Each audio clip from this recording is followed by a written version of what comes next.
Welcome to the Randy Gravitt Leadership Podcast, where we help you lead the hardest person you will ever lead, yourself. Here's your host, someone who believes leadership begins at home, Randy Gravitt. Welcome to this week's show. I'm so excited, man. We got a great interview for you today. My friend Zach Harris is in the house with us today, so Yes, it's good to have you, man. I'm really glad you're here. Zach is just a great young leader. He is an assistant soccer coach at a college soccer coach, and you know how I love coaches, so I'm pumped to have him here. Zach's up at Trinity International, and you've been coaching there after a little bit of a professional career. So, welcome to the show, man. Yeah, I'm glad you're here. It's good to have you. Thank you. It's good to be here. Yeah, that's good. So I'd love to just kick us off here and just get you to share a little bit of your story. You got a pretty fascinating story, and just take us back, man. Yeah, I feel like it's actually been longer than it has, only 27. But I grew up in Newport News, Virginia, just like southeastern, around 757 area code. And I grew up playing soccer, starting to play soccer or football at age 6. You call it the real football, yeah, right? I call it F-U-T-B-O-L. Yeah, I generally call it football, but at times it can get a bit misconstrued. So. That's good. So when did you start playing? I started playing when I was 6. My neighbor across the street was playing, and I went to one of his games in high school. And when I was really young, I just loved it and started kicking the ball and didn't stop since. Yeah, that's good. Still kicking it today. Yeah. That's great. Every now and then. So you grew up there, and what was it like as a kid? Yeah, as a kid growing up there, it was really enjoyable. Soccer was not the main sport. It was mainly baseball, basketball, and football. Okay. And I was really fortunate to come across soccer or football at an early age. So, so you're playing sports a lot as a kid. Yeah, absolutely. I started off playing t-ball. Okay. I lasted 1 season. Yeah. And it went downhill quick. It was just a bit too slow. Yeah. And I was looking at everything else. Very distracted little kid. Yeah. So t-ball did not keep my attention long. So you grow up there, you end up playing through high school. Yep. Really great, there in high school, and then end up going and playing college. Yeah, I played at a small Division II school called Cedarville University. Yep. In Cedarville, Ohio, and I played there for 4 years. Okay. And then I wanted to play professionally right out of college, but I picked up an injury my junior year and did not take fitness seriously. And once I finished, we're going to talk about that in a minute. We can touch on that. You kind of flipped the deal on that. We can touch on that. But when I finished my senior season, I was overweight and unfit. So I needed time to get fit, but also become a bit more polished to play at the next level. Yeah. So I spent 2 years getting my master's and being a second assistant at Cedarville. Okay. And then I got blessed with the opportunity to go on a couple trials in Australia. Okay. And I went there, and within a month and a half, I'd trialed with one team, signed a contract, and began my playing career. And that was an amazing experience. So yeah, that's good. So I want to kind of ask some questions here about the story. So you coached actually before you played, which was kind of interesting. Mm-hmm. You're still trying to get ready to play and everything before you went to Australia. Mm-hmm. So you had that little taste of coaching. Did you at that point think I might want to coach, or were you just really trying to get ready to play? I mean, was it? Yeah, well, originally I knew I wanted to coach before I went into college. Okay. And it was because I had a coach at a young age that was really impactful to me. Yeah. And a lot of people, when you're in high school, like adults, they ask you, what do you want to do when you're choosing a college? Yeah. And the only thing I enjoyed was being on the field. Okay. That was the only thing I enjoyed. So I was like, naturally, try and play pro because that's the dream. Yeah. And if I only enjoy being on the field, like the only other option is to coach. Yeah. So that was my thought process. And then the coach that really impacted me just solidified it. Yeah. So I think that's interesting because we talk all the time to leaders about if we can lead ourselves well and then we can help the people around us, or if we do lead ourselves well, we do help the people around us a lot. But sometimes I don't think we understand just how much influence we have if we do it right. You talk about this coach who did have an impact, the way he lived, the way he led, the way he encouraged you, all those kind of things. Talk about the influence of that one leader on your career. Yeah, absolutely. So when I was age 8, I went to a summer soccer camp, and I was playing club soccer at the time for a club in Hampton, Virginia. Okay. And then I went to this camp in Williamsburg, Virginia, which is about 20 miles north of Hampton. And I was at the camp and ants got in my lunch at camp. And I'm 8 years old. Yeah. So my lunchbox, my little blue lunchbox, the whole deal. it's just a mess. And I didn't have any food, and it was lunchtime. Camp ended at like 3. Yeah. So I needed to eat. You're starving. He's starving. And this one coach who I'd spent some time with, barely knew, but like he coached me during the week. His name was Johnny Kamara. Okay. And his full name is Jonathan Amadou Sekou Kamara. He's an African coach from Sierra Leone. Oh, wow. How about that? And he had a Hardee's chicken sandwich. And he had already taken a bite of it. And I had no food. And he was like, here, eat this. And he like stuck it in front of my face. Oh, wow. And in that moment, like when you're 8 years old, you don't eat after random strangers. Yeah. So he stuck it in front of my face, and I'm looking at this sandwich, and I was like, okay. It's looking pretty good. Yeah. So I took a bite. He kind of force fed me. Yeah. So I took a bite, and like that, like he showed love to me in that moment. Okay, that's cool. And then that following year, I became on his team.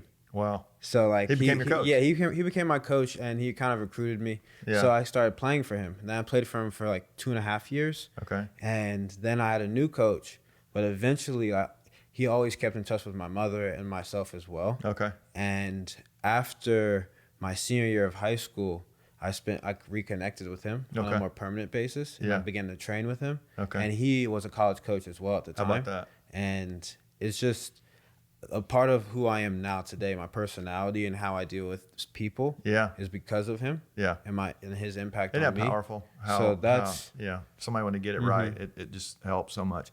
And then you've probably been around coaches before that weren't so great. And we say all the time, if we don't lead the way we're supposed to, it actually has the other side of the coin is the negative impact on players, teams, whatever. In business, all those things. So absolutely. Talk about why it's so important for a leader to lead well. Well, with leadership, the best form of leadership is modeling. And if you don't model what you want your players to do, it's impossible for them to follow. Yeah. And when you think about leading, like even in a kid, you have like the line leader. If the line leader walks in a curvy line, going crooked, the whole line behind them is going to walk in a curvy line. Yeah. Like that's how it goes, and that's life when it comes to leadership. Yeah. So it's very important to have good principles and good character traits, and to build on yourself. Yeah. So that those that are looking up to you can do the same. Yeah, we say the leader has to set the pace. But Exactly. They're gonna, in fact, even as parents, so their parents listening, they're gonna do really what you do, not what you say. And so I think it's so important for what you're saying there to do that. So. Let's shift gears. I want to go to Australia, man. That was kind of crazy. So you end up going to Australia and playing. Talk about a couple things here. First of all, just going into it. You'd never been to Australia before, I'm assuming. No, I've not. So take us through that. What do you do? Just get on a plane and take off and go give it a shot? So I had a player that I played with in club growing up. He had played in Australia for a year or two before. Okay. And in the summer before I left for Australia, I was desperate to play pro, but I knew that in the States, like the networking, but also the opportunity it's difficult to find the opportunity. It's more limited. Yeah. If you're very, very good, they'll find you. For people who are listening who don't follow the game of soccer, it's crazy around the world how big. I mean, it's almost like the NFL here. It's there's a lot more. It's the game around the world. There's a lot more leagues around the world and all of those things. And then also on top of that, unless you're at the top level and you're being sought after, it can be hard to break into the second division in the States or the first or the MLS in the States. So that can be very difficult. Yeah. So I decided to go to Australia. I emailed about 30 different second division teams, both on the West Coast and East Coast of Australia. And I got five trials. So they emailed me back and they're like, if you're here, like we'll give you a shot. Okay. So I bought a one-way ticket and was fit at the time, flew over there, and I had a week trial. It was like a week and a half a bit, so probably about 6 sessions I had. And I showed up, and I was healthy, and I played well within the first week. And they offered me after 2.5 weeks, and I signed on the 3rd week. Okay. And it was awesome. It was amazing. Your dreams come true. Dream come true. Check the box. Yeah. I ended up suffering an injury, a stress fracture in my fibula. Okay. And it started in December. So I had signed end of November. December stress fracture, I was feeling it. I didn't know what it was. Yeah. And then in February, it was confirmed. Okay. And they ended up letting me go because of my stress fracture. Okay. And in Australia, in the second division, you can only have 2 internationals. Okay. And with that, and with it not being a high profile league, they're not going to keep you and rehab you. Right. It's a business. So it's pretty much cutthroat in that regard. Yeah.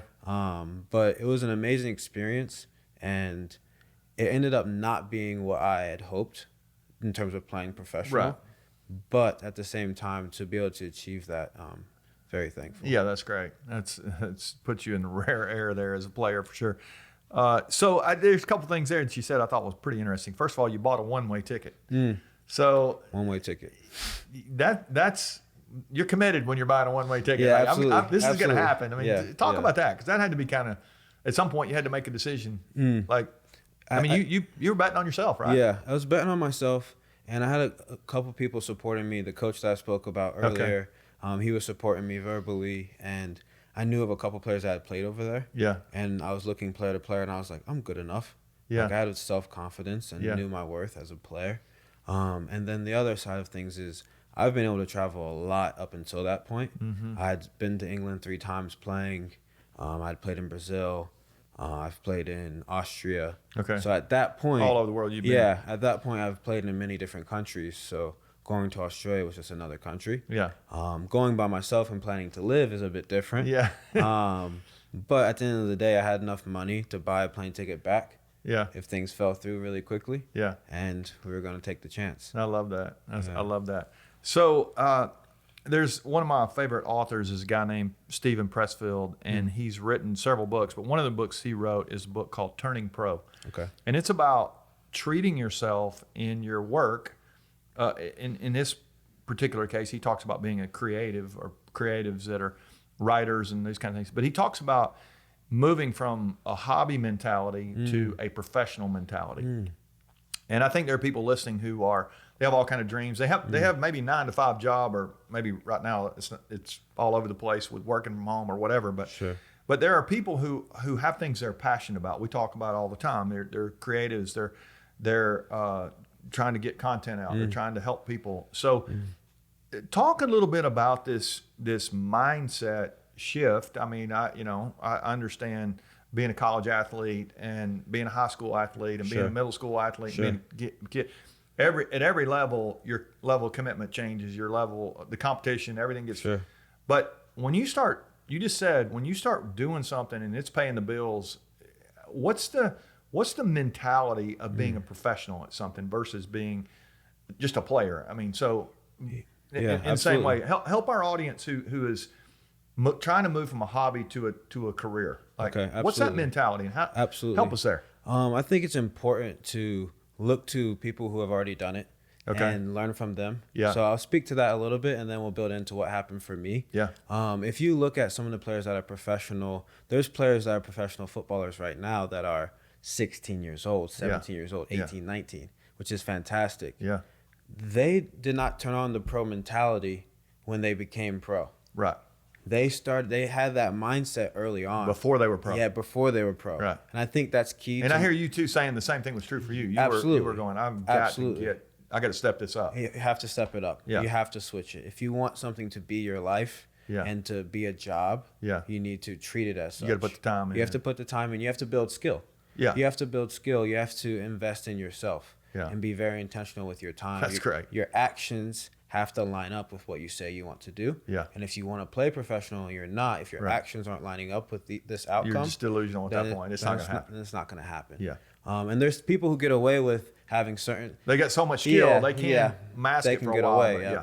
And you see some athletes, professional athletes, that did not have as long of a career as they would have hoped. Yeah. Because there's different personal skills or external skills that they did not develop, whether it was fitness, whether it's dealing with teammates, whether it's dealing with coaches. Different problems can arise in the professional level and can derail your career very easily. Yeah, that's good. That's good.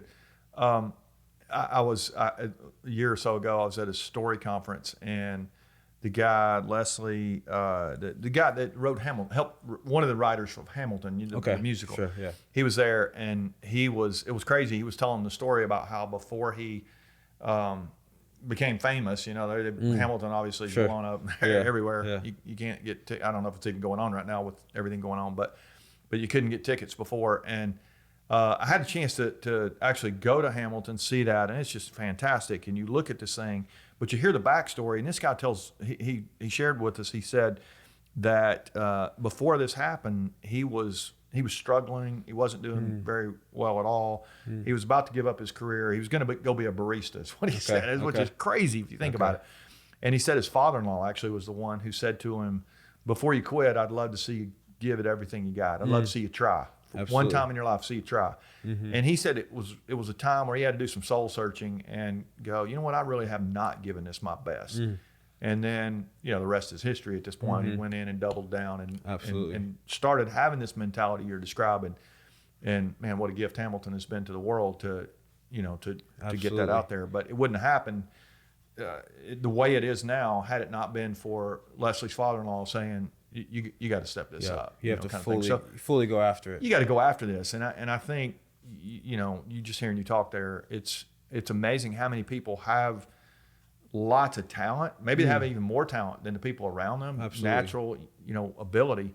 But if you don't develop it, if you don't develop it, then you're not going to end up reaching your true potential, and you may not achieve your goal depending on how talented you are. But I would also say there's an important saying that my college team had. It was separate the way you act from the way you feel. Say that one more time. Separate the way you act from the way you feel. Separate the way you act from the way you feel. Wow. Because if you just act how you feel, then it's not very firm. It's not very steady. It's not in this direction. If I say I want to work out every day, when I wake up in the morning at 4:30 or 5 a.m. and I don't feel like it, if I act how I feel, then I don't work out. So I'm gonna stop you there. You're actually staying with us for a couple of days here, and so you said this morning at it was probably 4:30. You're feeling good in that bed, right? I was feeling that's what you good. said. But I know I know you told me this, but at 4:40 you're up. And you guys, 3 or 4 of y'all went downtown and did a workout this morning at 5:30. I was still asleep,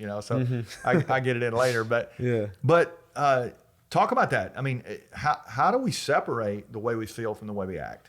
I would say it's. What do you even say to your players? Because your players come in same thing, right? I would say there's a couple different facets of it. For me in college, my coach would say separate the way you act from the way you feel. He'd say that. And there was different instances where he would repeat that. And it was when it was really hard and I wanted to quit. And it was a max effort run on a treadmill, or it was a 400-meter track workout or something along those lines. And that's not fun.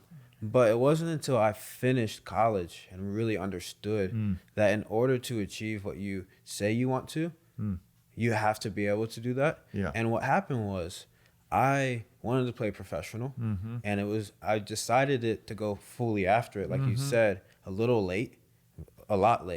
And I had realized that there's multiple times during the week where I have the choice. I have the choice to do what I had said I want to do and what I need to do to obtain professional level. And in that moment, I may not feel like it, but I'm looking at the end. I'm beginning with the end in mind or what the goal is. And I'm choosing that. I'm choosing those actions over my emotion, my momentary looking at, they're going to the club to have fun, or they're going here. They're sleeping in. All of these things. Greatness doesn't sleep in. No, really. No, you know it doesn't. It doesn't. It just doesn't. No matter no matter what you do, you want to be great. You got to put in the work. You got to grind. You got to push. Absolutely. You do. Even if you're, again, talented enough, is still not going to get you to your full potential. And if you start measuring yourself against everybody else, that's really not. You need to measure yourself against how good you can be. I think we talk about that all the time. So. I would agree with that. And even with talent, there's different factors that have built that talent, whether it was playing with older kids at a young age, or different things to talk about the book Outliers, or different things of that nature. But at the same time, that building of skill, like you said, if you're not waking up early and building your skill, you're selling yourself short. So now you're on the other side of the equation. You're a coach, and I think for a leader who's listening, especially a leader who's been a leader for a long time. Sometimes it's easy to forget what it's like to be on the leader's team or to be a player in your case. it's a different mindset. But I think one of the things we talked about this that's helped you stay connected to your players is you were a player. What do you say to the businesswoman or the businessman who's not been, on the front lines of their organization for a long time?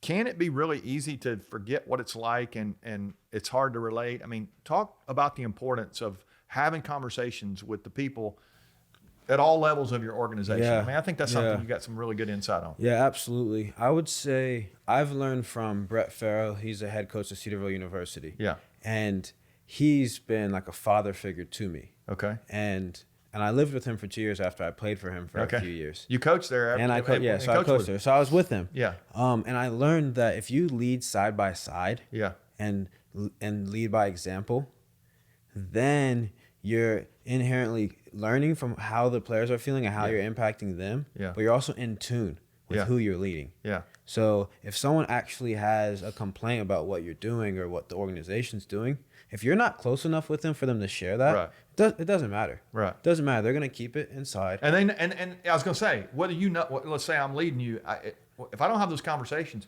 you're still feeling it, whether I ask you or not. I'm still feeling it, and it's still good to not know how you're feeling. Me. Yeah, and it's still affecting me too. Yeah, exactly.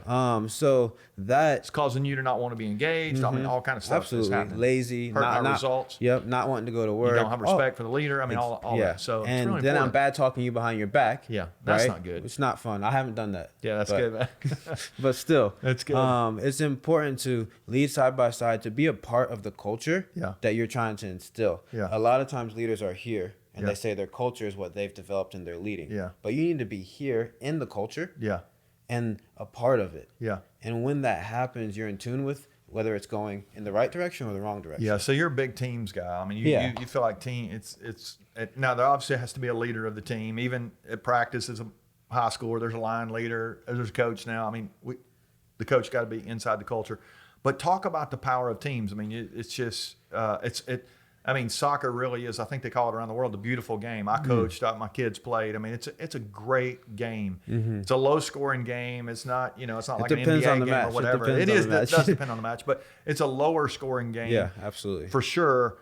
But, man, when a team works together and they can control the passing, and all that, it's just it's pretty amazing to watch the game being played the right way. So talk about the power of teamwork and how, I would say how that's really been a part of your life. I like to see life as teams. Yeah. So if we have an event tonight where it's your family and I'm joining, everybody in that room is on the team. Yeah. Right? Yeah. And people have their different objectives.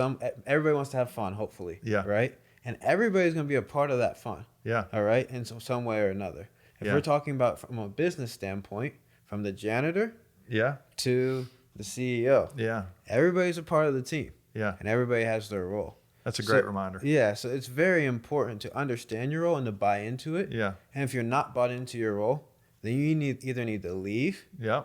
Or find a way that you can buy into your role. Yeah. Because at the end of the day, if you're waking up and you don't really want to go and be a part of that team, then your effort, your productivity is going to suffer. Yeah. Your mood's going to suffer. And your team's going to suffer. Yeah. So we have high-level leaders who are listening here. Some high-level leaders are leading big stuff. I mean, big stuff. How do they create buy-in at all levels? You got some thoughts on that? Because you have players that are, you got your captain. It's pretty easy to coach your captain, right? I mean, hopefully you got a captain that's absolutely there for a reason. But when you start thinking about brand new players or people who aren't getting a lot of playing time, we'll have to connect some dots here organizationally, but it's the same. I mean, people. It's easy if we're not careful, we can lose people on the fringe, and everybody needs to really be all in for a team to reach its full potential. Talk about that. Yeah. So I'll speak to my team, and then we'll connect a bit of dots. Yeah, that's good. So right now we have 3 new players that came in.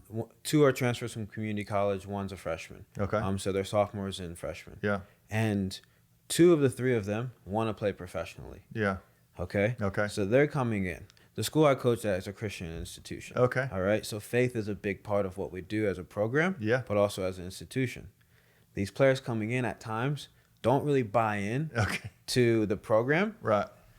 Because they see the faith component and they're really just there to get better and play professional. Okay. All right. So what I have to do is merge what their desire is and how their desire can be met by following the team culture and buying into the team culture. Okay. And it's important to have very good principles that support your team culture that everybody can latch onto. Like discipline, for example. That's one of our core values on our team. If two of our players who want to play professional aren't acting disciplined or having a foul mouth, which we don't support within our culture, right, that's undisciplined. Yeah. Right?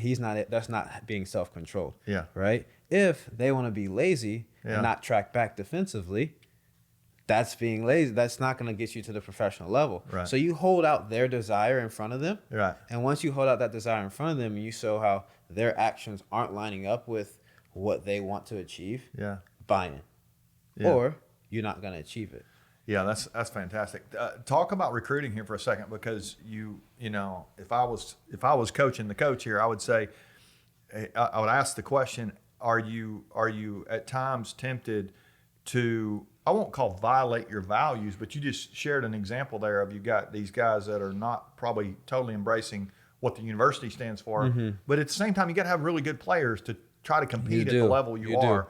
And so, how much is too much with, I mean, you see these dynamite athletes that are just like superstars. They get these massive contracts, and then if they're not a teams guy, they come in and they can hurt a culture. So how do you protect the culture in a situation? We're recruiting, because we have a lot of people that are, I have people all the time ask me, where do you find good people? Where do you find good? Everybody needs better people. You know? So, absolutely. So talk about recruiting and some of that, and trying to protect the culture in the midst of that. I would say, before you get to the recruiting, you have to evaluate your current culture. You have to evaluate players that have left or employees that have left and their role within the culture.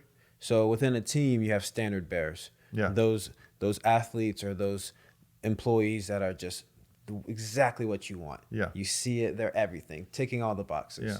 Then you have some players or employees that are just fitting in. They're fine. They're not amazing. They're not the top, but they're also not the bottom. Right. And then you look at the bottom.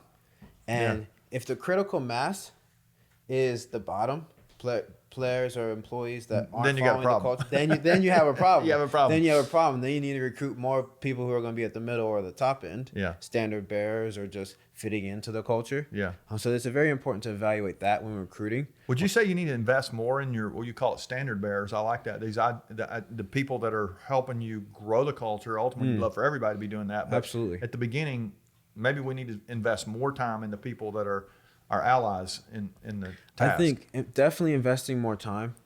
You can use them in many ways, and I say use purposefully, because a lot of times they are there to help the culture and help the team. Right. So there's some players on my team who are standard bearers, but I have a close relationship with. Right. And I can ask them, like, what about this player? Like, how is he doing? Yeah. Same thing in business. Same thing in business, right? You talk to your people. And talk to your people. Hopefully they're talking to people, and it's cascading through the organization. And then through that, you're investing in them as well. Yeah. So as a leader, hopefully you can see untapped potential. Yeah. Right? So you have your standard bearer, but you know they can get better. Yeah. And they can be a better leader, or they can be better in their job. Yeah. So then I'm training with some of those standard bearers to help push them. Yeah. And then hopefully along the way, we're building relationship here. Yeah. So then I can be tapped into the entire team, but also he can help lead others as well. Yeah, that's good. So I want to shift gears. You one of the things we talked about earlier a little bit, you're working out this morning, but you have made you're not a professional soccer player at this point, but you have made a significant commitment to fitness in your life. And we talk about that some as well, that I think leaders, sometimes we underestimate the importance of being fit to lead. And, talk about your commitment to fitness and why you think it's important for a leader to take care of their body. Yeah, I think being able to discipline your body helps you to be able to have self-control over your mind as well. And then I also think overall health is important. Right. Like if I eat a Big Mac or 2 Egg McMuffins and a McGriddle for breakfast, and then I have to go sit at my desk and watch highlight videos of recruiting videos or watch film. That's not good. It doesn't match up. It doesn't mirror each other. The energy and focus I need or have required of my job needs to be able to match up with my lifestyle. Yeah. And most lifestyles, if you really want to be at the top level, whether it's CEO, having to wake up early and stay late. Yeah. If you're eating like crap during that day, either you're not going to last very long or you're going to need to take a nap in your office. And you're going to have some health issues at some point down exactly. the road. It's going to catch up with you. Exactly. That's good. And it's also, I mean, you're setting an example for your players. Yeah. Because you're expecting them to be fit. And so. That's very important. And I don't want any coaches who are a bit overweight or really overweight to take this personally. But at the end of the day, I've had players say to me like, oh, like it's great that you're fit, like to have a coach that can show me what I'm asking. Oh, we know as players that our respect goes up. Yeah, our coach is like, serious. I mean, he didn't have to be at the same level that you are as a player, but at least time, being closer, being able to show. You want to go out there and be able to run around with them if you need to. Exactly, exactly. And some of the coaches at the highest level, they are still somewhat fit. Yeah. No matter what sport you're in. Yeah. You can kind of see it. Yeah. So, if we're out here listening and you got an old guy like me and you whoever, and we're wanting to be more fit, give us some things. What can we do to take care of ourselves? You guys have several things going on. Is there anything simple for any of us? Maybe there are people doing nothing right now. Just help us get started. Give us a couple ideas here. I would say begin a fitness journey by just desiring to be a learner and grower. Okay. All right. So if you develop that mentality, just get curious. Curious about it. Google. Yeah. Google. Honestly, you can learn so much through scientific research or looking at random links online. Yeah. And then the other side of that is study a bit. Okay. And ask people around you who know more than you. Yeah, I was gonna say. Fitness. So I've been picking your brain about stuff that you're really fit. I'm like, okay, what are you doing here? It's basically like this question here. Yeah, so exactly. Get around some fit people and start asking them questions. Start asking them questions, and I think it's important if you have the financial means. Go to a class. Go to a beginner CrossFit class. Go to a HIIT class. Go to an Orange Theory class. Because I do think proper form is important. Yeah. And I started working out at a young age, so I don't want to disregard proper form. So if you Google and you don't do proper form, it could end up very poorly. You can actually hurt yourself. You could hurt yourself, exactly. So I want to steer clear from that. Do you think there's going to these classes as well, or going, maybe even having a trainer, but if you go, you have some accountability, obviously, with a trainer, but if you got some people in the class with you and you're starting out and the other people are starting out, it kind of gives you a little bit of encouragement to be around some other people, right? Because confidence. You guys were working out. I mean, yesterday you had the driveway full, and it was crazy. We had a workout going here in the neighborhood. It was great. Yeah, and the thing about that is, whoever you surround you with is either going to push you closer to where you want to be or farther away. Or pull you away. So if you're hanging out with everyone that doesn't work out, right. And if you're with lazy, a lot of not fit people, and they're not fit, you're not going to be fit. You're not going to be fit because there's some value or joy found in a Big Mac. It's Yeah. good. Yeah, I get it. yeah. Like it's good. Like that's fine. Yeah. But if you're hanging out with everyone who just has bad habits Eating and Big Macs. eat Big Macs, not then good. like you're gonna look like a Big Mac. Like that's what's gonna happen. Yeah. Okay. So it's just important to who you surround yourself with. Yeah. If you have someone fit, just ask them, hey, can I work out with you sometime? Like it's harmless. I worked out with my head coach that I work for now, and he is on his own fitness journey. He kind of began getting fit again like a year and a half ago. Okay. And I worked out with him, and it was just like. And you're different levels. And we're different it's okay. levels, and it's fine. Everybody needs to be where they are. Yeah, that's so good. So another thing that I love about you, this is one of my favorite things, is your energy is just like you. I mean, it's on go all the time. So, and I'm, I've been kind of accused of that as well, which is good. I think I really do believe that one of the most important things you can have in an employee, a player, whatever, is a high energy man or woman. I mean, I think that if you have to manufacture energy for those you lead, it can be really challenging, as a coach.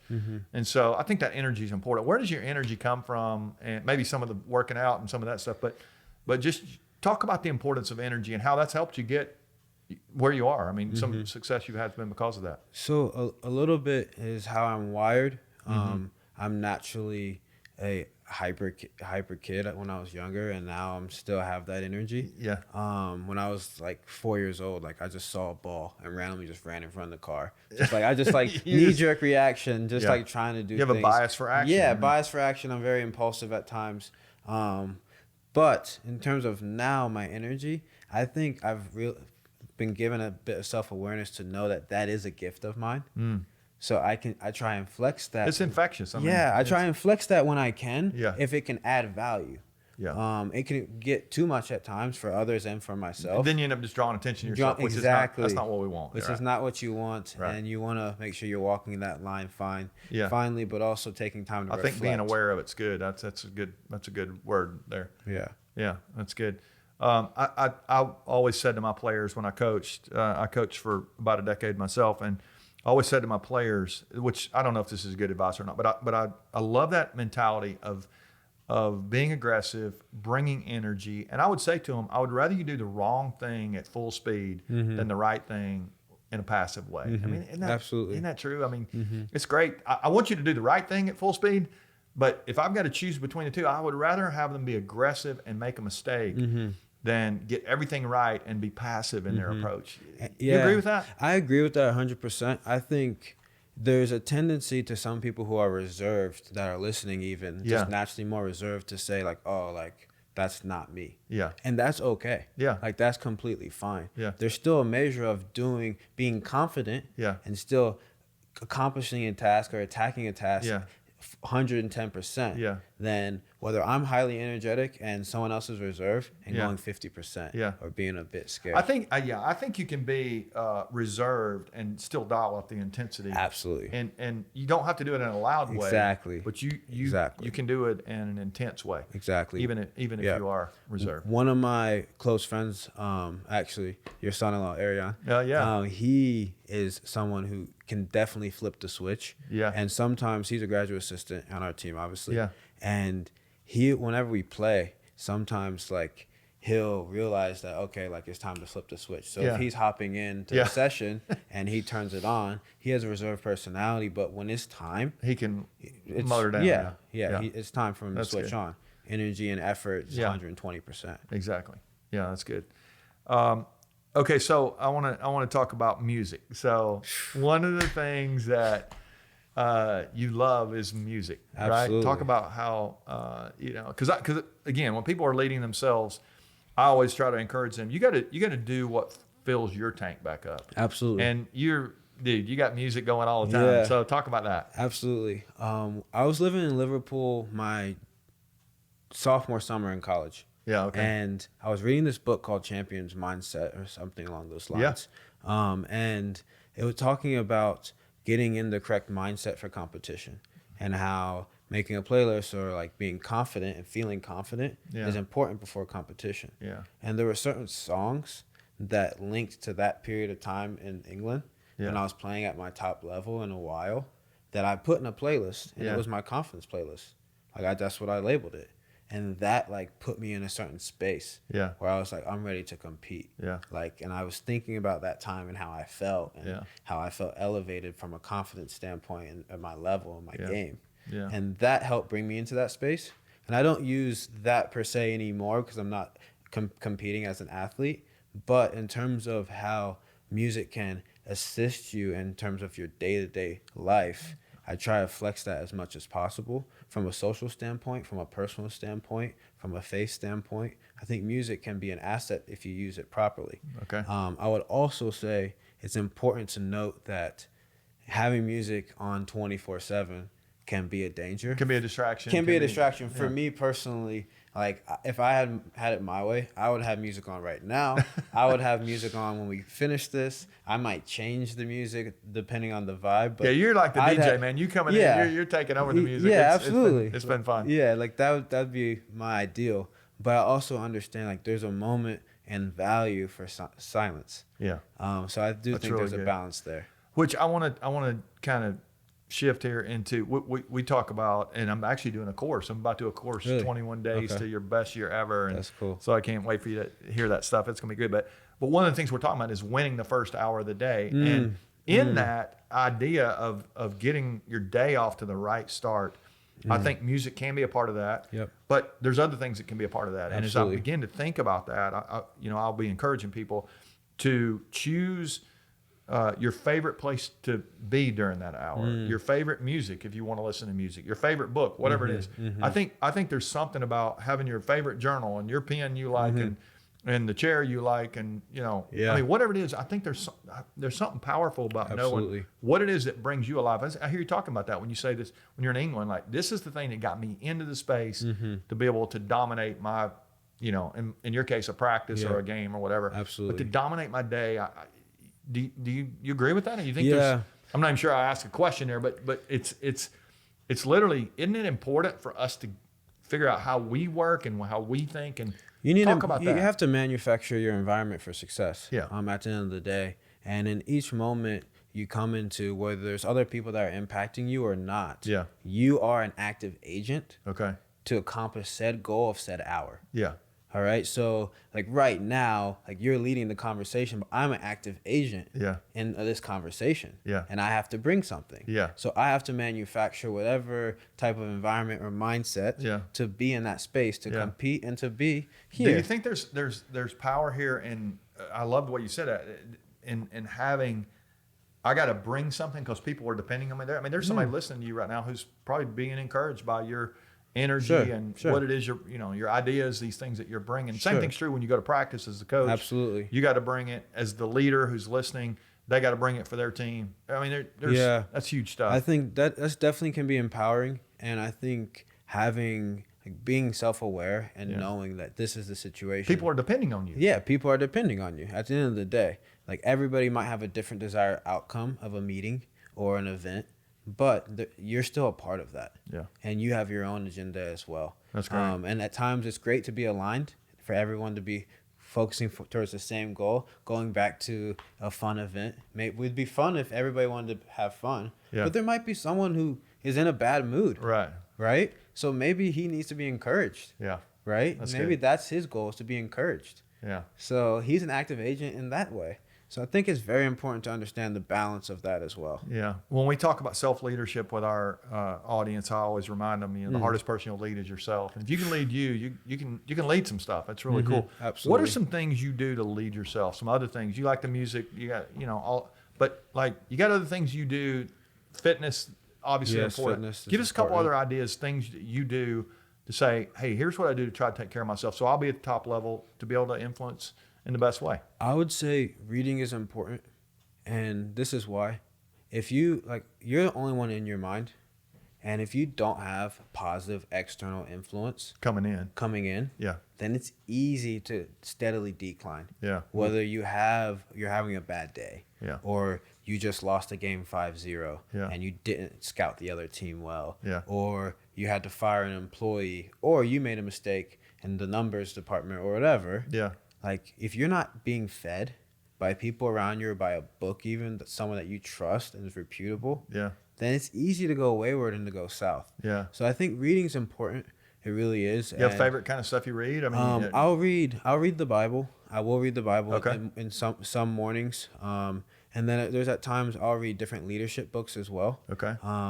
And sometimes leadership podcasts, like similar to the one. Shout out to the podcast. Shout out to the podcast. Download, share with your friends. That's good. and I think there's a lot of value in. There's just one-liners you can get from podcasts or reading. That's just timeless truths. Yeah. And there's a guy named Brian Kite who does a podcast. It's called Focus 3. Okay. And it's amazing, and I've enjoyed it. And there's a quote that I wrote on a whiteboard in my office, and it says, modeling is the best form of leadership. Okay. And then on the other calendar I have, it's a whiteboard. It says, create your own energy. Yeah. And things you've talked about today. Things I've talked about but today. you've been able to talk about those because you've been it's a part of me. I love that. It's a part of me. Create your own energy. Yeah. And like we had breakfast this morning, and like I was a bit subdued. It's because I woke up really, really early. Yeah, you had already killed it for 2 or 3 hours. I was really tired, and I needed to recharge my batteries. Yeah. So I was quiet. How was the omelet? And omelet was amazing. Yeah, there you go. I opened up the kitchen this morning. It was good. Yes, he did. That's good. That's good. So there are different times in the day where you've got to recharge, exactly. Yeah, absolutely. We talk about that as well. So I'd say reading, obviously exercising, and I would say spending time alone. I think spending time alone is important. And you're an extroverted guy. Yes, who loves, I am. Feeds off people and all, but you're saying the importance of being alone. I love to be with people. Yeah. But even this morning, like we were working out in the park, and Ariane and Trevor, one of our friends. They were walking to go get their jackets or something, or my jacket and Arion's jacket, and I was by myself, and the park was dark. Quiet. And I was just standing there, and I was just like, just kind of getting centered. Just one moment in the day. One moment. Take a breath. Think about what you actually want from the day, who you need to be, and right now, like my job is not too time consuming at the moment. Like we're doing a lot of recruiting, but because of COVID, we can't travel as much. Right. So it's important for me, even whether it's a holiday vacation or day to day, to really focus on what I want from the day and what I need to do to be proud of who I am at the end of the day. Yeah, that's great. It's important. That's so good. Thank you so much. You have been just a treasure today. It's been fantastic. Thanks for having me. Let me, before you go, do you have a final word for, anybody that's listening who's trying to lead themselves well? You got a final, drop a pearl on us, man. Drop a pearl. Oh, man. I would just say, write your goal down. Write the type of person you want to be down. Yeah. And make decisions each day to be closer to that goal. In alignment with that. In alignment with that. And have a look in the mirror and be honest with yourself. That's really important. Being honest with yourself. That's good. If people want to find you, where you're at Trinity International in Chicago. Yeah, Trinity International in Chicago. Any way they can reach out to you? Yeah, social media? Yeah, social media. McKinday Harris. Okay. Yeah, McKinday Harris on Instagram and McKinday Harris at Gmail. Okay. They'll find you. Yeah, pretty straightforward. That's great. Yeah, we'll put a link to that maybe in the show notes. But man, thanks so much for being here. It's fantastic stuff. It's great. Of course. And thank you for listening today. We're just trying to help with this conversation every week with a leader. And this week, he's just given us so many good things to think about. One, being fit to lead. Look yourself in the mirror. I love some of those things you said at the end. Taking a moment during the day to be by yourself, to think, to dream, to set your goal, to make sure you're lined up with that. I think all that stuff's great. Be a reader.